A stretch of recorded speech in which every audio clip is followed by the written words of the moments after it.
Minister of Information, Kojo Nkrumah, has been speaking about the latest developments in the banking sector. He says government will ensure those found culpable in the collapse of the 7 banks are punished accordingly. The objective of government is to have a robust, well-regulated, well-performing financial services sector. That's the objective. If in our bid to achieve that, some persons are found culpable of criminal conduct, as I've mentioned, and as the finance minister has mentioned, the governor has mentioned, those persons will be dealt with. Criminality needs to be dealt with separately from the big objective, which is to ensure that we have a robust, well-performing, well-regulated financial services sector. It is true that it's been about a year since the Bank of Ghana and its advisors completed their primary investigations and made it available to IOCO and some of the other investigative and prosecutorial agencies. I do know that soon they will now take things to the next level. Prosecutorial action against persons found culpable should be commencing soon. What all of us should also bear in mind is that we have a history in this country where agencies conduct their investigation, present it to the prosecutorial agencies, and sometimes the courts have shut it down because the prosecutorial agencies did not do their own work and come up with their own docket. So it's important that that is also done properly so that nobody goes to court to go and falter. So the commitment is clear, the process is being followed, the wheels will grind in due course. The Ghana Statistical Service has missed the target date for the release of the newly rebased figures for inflation. Government statistician Bawadia says the delays to enable the service release quality information. Meanwhile, July inflation has declined by 0.4%, recording 9.6%. That's away from the 10% recorded in June. The plan for the rebasing of the inflation basket is to add many more consumables for a balanced idea of the economy. According to the acting government statistician Bawadie, stakeholders have made inputs into the methodology and some of the figures which needs to be incorporated. In an interview with Joy Business, government statistician Bawadie said the delay in releasing the figures is as a result of computing challenges. Various suggestions have come on board that we have to look at before we come up with the final figures. And all this is to help improve the quality of the information that we intend to release. So because of quality, we think we must hold on and look at the figures, we look at the methods, we look at the procedures, and then come out with the best that we can for the nation. Does it mean they are not satisfied? Those stakeholders are not satisfied with it? No. They are satisfied. In fact, they commend us at the rate at which we have worked, but there is always the possibility of improving, and that is what we are taking on board. Meanwhile, July inflation declined by 0.4% to 9.6%, away from the 10% recorded in the previous month of June. This reduction was attributed to the non-food subgroup, which declined from 11.2% in June to 10.7% in July. The downward trend is due to the fact that for the non-food group, the inflation fell by about 0.5 percentage points, from a figure of 11.2 to 11.7%. To a figure of 10.7%. And this actually is responsible for the fall in the inflation that we are observing. For all the non-food groups, or for most of the non-food groups, the inflation rate, the subgroups, the inflation rate declined for almost all the non-food subgroups for July 2018. And the main cause was base drift effect. So that is accounting for the decline in inflation that we are observing for July 2018. Upper West, Brong-Ahafo, Western, Ashanti and Northern regions recorded inflation rates higher above the national average as a result of the base drift effect from the previous month. Now, shops belonging to Nigerian spare parts traders in the Swami Magazine Artisanal Hub in Kumasi are still locked up. This is contrary to an order by the leadership of the Ghana Union of Traders Association to allow them operate. Prince Apia has more. Now, this is one of the many Nigerian shops here at the Swami Magazine Enclave. And today we are expecting that they will be able to open their shops because of directive by GUTA to their members to allow the Nigerian traders to do business today. But this is what is happening here at the Enclave. Just like all other Nigerian shops in the Enclave, they have extra locks. And these locks are not put there by the Nigerian traders. It is here because the Ghanaian traders put them there. They are saying that they are not going to allow the traders to come do business. All what they want is that a task force that government has set up to implement this directive come along and together with the Nigerian traders to tell them that these traders are qualified to do business before they will allow them to continue doing business here. The Nigerians are afraid to open their shops, obviously, because of what is happening. They told us off record that they are confident that this impasse will be over, but currently they cannot open their shops because of fear of attacks. We are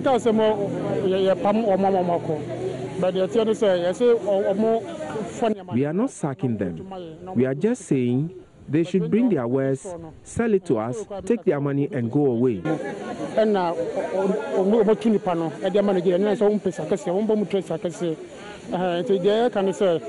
They have taken the stores away from us and are giving it to those offering more money. They have taken over the town, and if care is not taken, they will take over magazine from us too.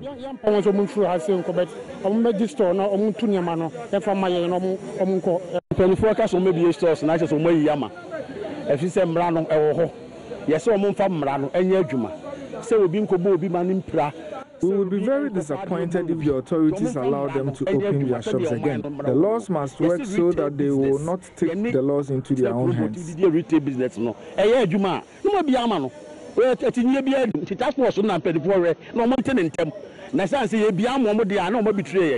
promised to lock up the shops, but they haven't been able to. If after we have locked their shops, authorities now come and open again, then they have betrayed us. Retail business is for nationals. We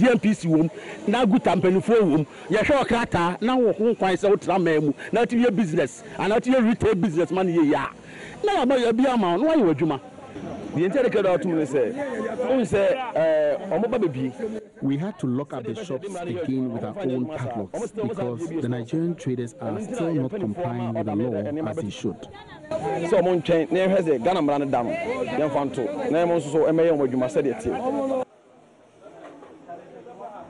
And that was Prince Appiah's report from Kumasi. We'll have more on issues of trade after this break.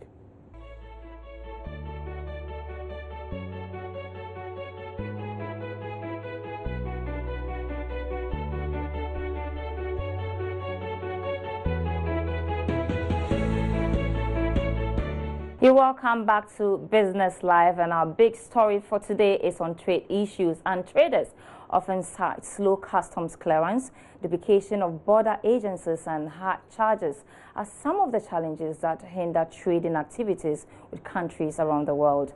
As part of efforts to tackle these challenges, Ghana ratified the Trade Facilitation Agreement last year. But has anything changed so far? Joining me in the studio to discuss issues around this very topic is Emmanuel Doni Kwame, who is the General Secretary of International Chamber of Commerce. Thanks so much for joining us, sir. So you're welcome, sir.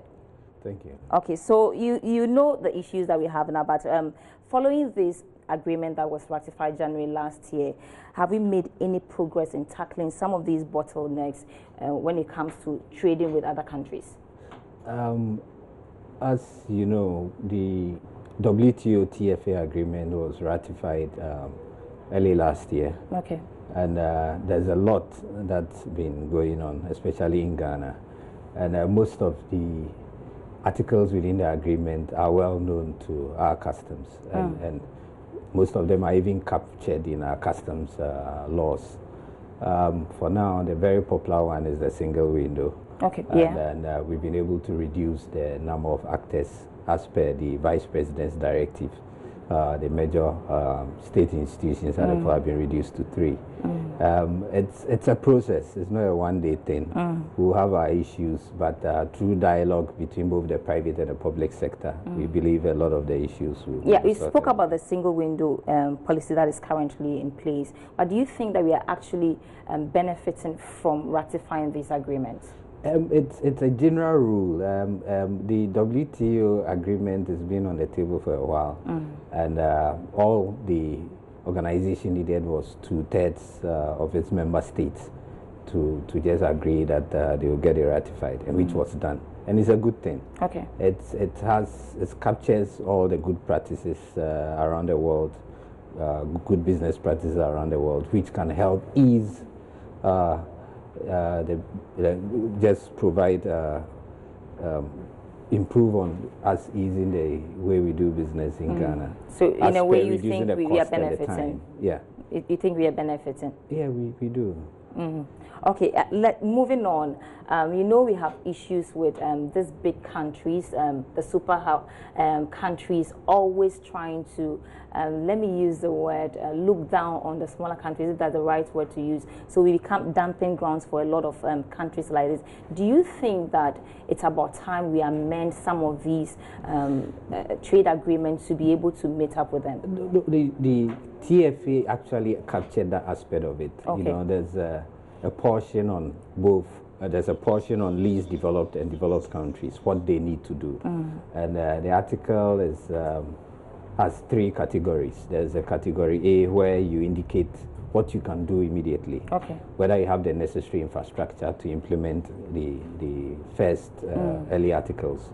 And that's what Ghana has done, what we believe we have in place that can be done immediately. But you also then there's agree, the category B, which can be done in 1 year if you don't have the infrastructure. Then there's a category C, which you need a lot of investment to be able to implement those ones. So then why is it that when countries want to trade with Ghana, I think it's so easy for them? A lot of things are dumped in Ghana. But when we want to trade with them, we are scrutinized so much that it becomes so difficult. Yeah, why haven't we be able to do that? We need to build our capacity, and I always raise the issue of investing in some particular 3 key areas: energy, transport, and then water. Okay. Transport is key.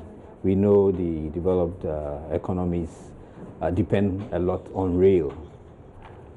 They depend a lot on rail. So for us to be competitive, you need to make sure you can move goods from the farm gates to your factories, add value, and then move them to the port for it to be exported. It's going to take us time too. So all means of transport that can move bulk cargo at a very reasonable price is key.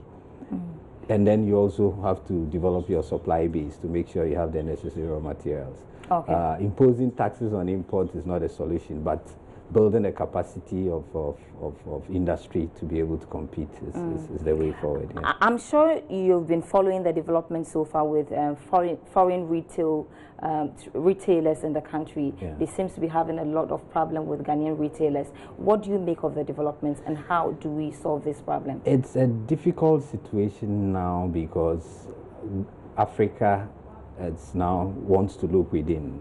It's the new frontier. The whole world believes once your development pace it's not up to scratch, it also gives room for opportunity. If you don't have roads, it gives room for contractors, because then you need more roads, so contractors will get more jobs to build roads.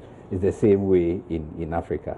We don't have the necessary infrastructure, so it gives that opportunity for we to construct these things that we do not have. So based on that, the various African countries have signed the Continental Free Trade Zone. Yeah. Understand that we're even looking at an ECOWAS one. Yes. So to find our neighbors, Nigeria, who belong to ECOWAS, we may need to look at some of our laws to streamline these things. Do you think we should allow them to retail? It's in our law that petty trading should not be allowed. And I know the GIPC law is quite clear on that. Trading is allowed, but the volume. For example, we want to encourage shopping malls. So if you are an investor and you're going to invest in a huge shopping mall to sell spare parts, it's allowed. Okay. It's the value and the volume of investment. It's what allows a foreign party to come in. All right. Yeah. All right, thank you so much, Mr. Emmanuel Doni Kwame, who's been talking about trade issues and the development in the retail market. But time to go for the Joy Business Van, and it first started with the manufacturing of electrical appliances, then gradually to gadgets, and now vehicle. Now, the Kantanka line of manufacturing has grown into an automobile business. This week on the Joy Business Van, we take you to the showroom of the Kantanka automobile firm and bring you the story behind the family business.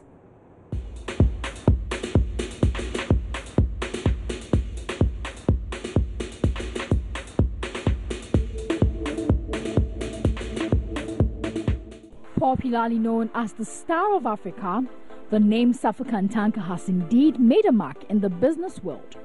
Starting in the early 1980s, the founder of the firm, Apostle Safo Kantanka, wowed the nation with a series of inventions, with the most popular being the television set that responds to gestures of the hands.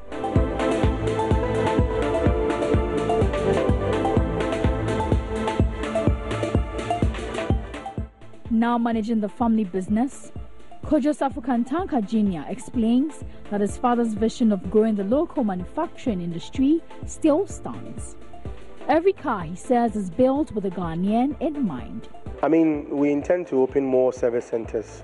We intend to even branch into electric vehicles as well. We also want to introduce minivans or vans, buses to our fleet of cars, and also make sure that, I mean, we are not going to be known for only saloon cars or SUVs, but buses, electric cars, even motorcycles. Because if you look at our request list, we have a lot of people that come in requesting for motorcycles and other, even 3 tires as well. So we intend to advance and create more models, and also do a lot of things in terms of not only, even with Kantanka, it doesn't only stop with automobile. We have a whole lot of electronics and also machinery, other things that we want to do. Now with a showroom, customers do not only have the luxury of walking in and picking from an array of cars, but also have the option of requesting for customized vehicles. Growing stronger by the day, Kojo tells me that the business still faces some challenges like every other local business. This car is going for 85,000 cedis. We are paying duty on this of almost 20,000 Ghana cedis. So if the duty component was to be taken out by the government, or were to enjoy certain tax holidays or certain tax incentives, this vehicle will be going for 65,000. And this amount you see here, or this price you see here, has inclusive the duty, registration, and it has a 3-year warranty as well. Wow, that's a huge package. That's a very large package, yes. But it tends to mean that issues related to import duties and the cost of doing business in Ghana is really much of a problem, especially for local industries like yourself. It is. I mean, with local industries like us, we have 2 things that are, for us, we have 2 things that are really killing us. One, the dollar rate. I mean, the ones, it keeps on going up. But if government was to purchase more of our vehicles and support us through the purchase of our vehicles for government institutions, we would not be much affected with the dollar rate. We would definitely, yes, be affected, but the heat wouldn't be as much as it is now. For Kantanka, the mentality of Ghanaians associated with locally made products being inferior is gradually fading, as he says his company has been able to sell over 200 vehicles in less than a year.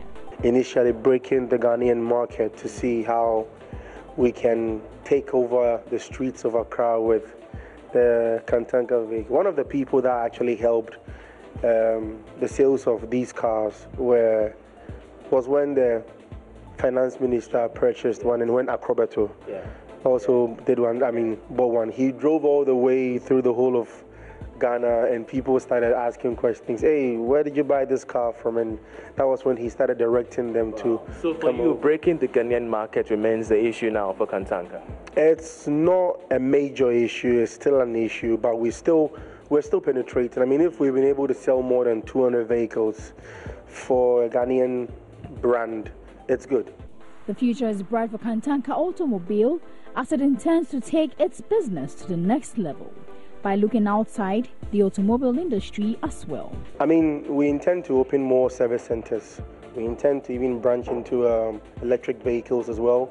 We also want to introduce minivans or vans, buses to our fleet of cars, and also make sure that, I mean, we are not going to be known for only saloon cars or SUVs, but buses, electric cars, even motorcycles. Because if you look at our request list, we have a lot of people that come in requesting for motorcycles and other even 3 tires as well. So we intend to advance and create more models and also do a lot of things in terms of not only, even with Kantanka, it doesn't only stop with automobile. We have a whole lot of electronics and also machinery, other things that we want to do. To take Africa to the world is the vision of the Kantanka brand, and until then, it will go the extra mile to make its mark.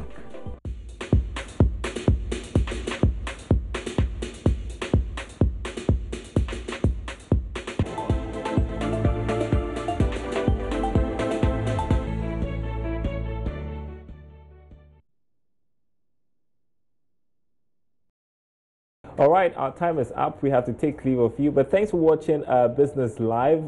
There's more news on our website, myjoyonline.com/business. There you see the day's latest stories.